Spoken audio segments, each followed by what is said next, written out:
What's the perfect neck for you? Let's talk about designing one or finding the right one. Thanks for joining.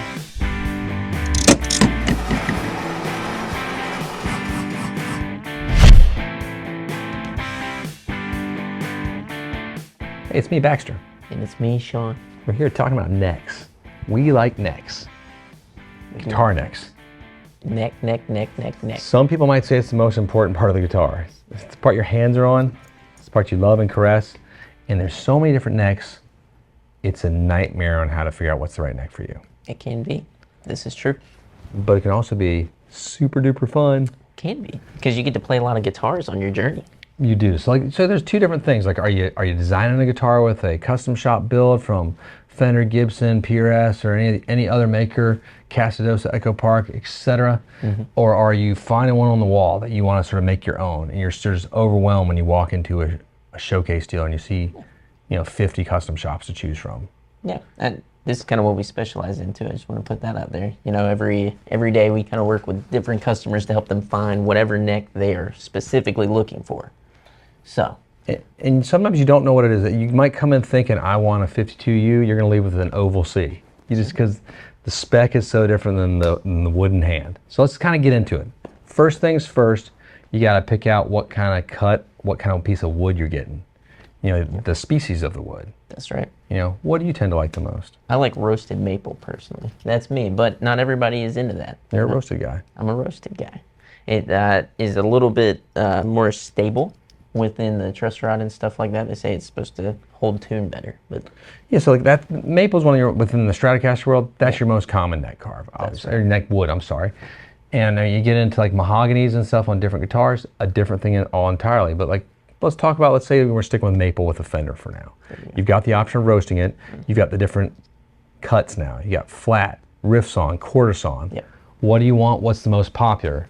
Well, we've seen across the board, quarter sawn has sort of taken the market. It has. It's a more stable cut. It's a little bit more expensive. They have to sacrifice more wood to get you that one cut of wood. Yep. But if you don't want to be having that sort of like adjusting the truss rod pretty much ever, that's probably the way to go. Yeah. You might have to do it every once in a while. Now, I don't mind a flat sawn piece, like how they used to do it. It's a little springier. It's a little bit more of a percussive type of play. Yeah.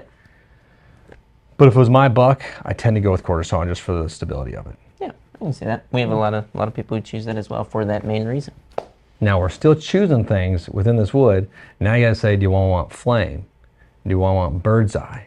Do I want plain? So a lot of this is questioning is like, do you want it to be historically accurate? Do you want a little more stability in it? Then probably stay away from some of the fancier stuff. Yep. I don't know. It's tricky. Bird's eye is tricky. I love it. It's beautiful, but it's not as stable all the time. Yep, that's right. So it tends to cause some stability on the tuning end, just a little bit. But it's hardly noticeable. But I don't notice it at all. But it's beautiful. I love it. So those are some of your big choices there. Now we got to get into the radius. That's right. This is one of the more important decisions you're going to make when you're getting a guitar, besides the back carve, which is later. Absolutely. But the radius, the standard for Fender is 7 1/4 for the old vintage style. Yep. It's become 9 1/2 is sort of the overall, most, like 90% of Fenders being built are 9 1/2 probably. Yep. Now with Gibsons, you're in that 12-inch radius. That's right, a lot flatter. Gretsch's are even flatter. That's right. Which is crazy. I didn't think you'd get flatter than 12-inch in my mind. It gets crazy, dude. 16-inch, 20 inches. At 20 inches is weird because it's almost flat. Feels almost flat. Because I love 7 1/4 down here. Mm-hmm. But I love playing Les Pauls too. I love a 12-inch radius. Yeah. So it's a tricky thing. You have to sort of find the balance there for you. And playing Echo Park guitars as well. His are also, a lot of his are Clarence style, like the T style guitars, but they're 12-inch radiuses and they play great. They do play great. It's kind of frustrating. Like the best meeting of a Les Paul style neck to a Fender style neck. It makes me mad that I like it because I was like, I just want to have a vintage radius on my Fenders, and that's me because I'm tough and I'm angry. That's how I play things. But I love both.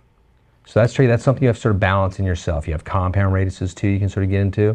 Most of those would be, in Fender world, would probably go from 7 1/4 to 9 1/2, or you can maybe go 9 1/2 to the 12 range if you're really stretching it, but there's none that really fit that gamut yet. So that's your radius. So now, fret size. fret size. I mean, you got all kinds of stuff. You got the vintage thin frets, the tiny little frets, or you got the big jumbo frets that they have now. 6100s. Huge. And so what we've seen is the most popular across the board with Fender has been 6105. We're getting some stainless steels that don't use the same measurements, but it's the 6105 is taking the reins. 100% is the most popular one. Absolutely. Now, why would you choose that over a medium? Well, medium vintage. If you're looking for something that's a little more in the middle, that's why you'd go 6105. The medium vintage is, in my opinion, it's pretty cool. I like that. You know. I like those a lot. Yeah, those are some of my favorites. I also really like medium jumbos. I like them to be just a little bit bigger. Not railroad ties, but just a little bit bigger. It's true. So if you're like a big, heavy-handed player and you bend it a lot, get a bigger fret. It really does help. You know, if you're a light, dainty player, you can sort of live on those medium to vintage and smaller type style. It works. Stainless steel, not stainless steel, that's your option. Now let's get into probably the most important part is the back shape. That's correct. Now it can go anywhere from big old hunkers. Baseball bats, baby. To small little Jackson necks. That's right. Pancakes. Thin, thin, thin. What do you like? I like something right in the middle.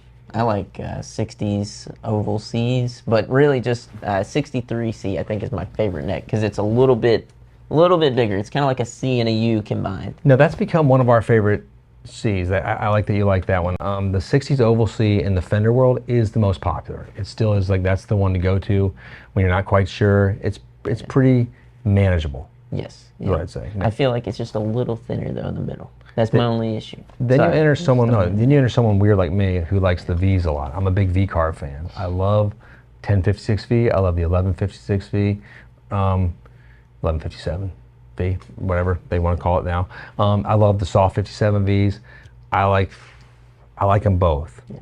They're really that's sort of my fantasy neck is those two, like a 63C or a 60s oval C and a 1056. I love those together. They're magic, dude. I have to buy like one of each. Yeah.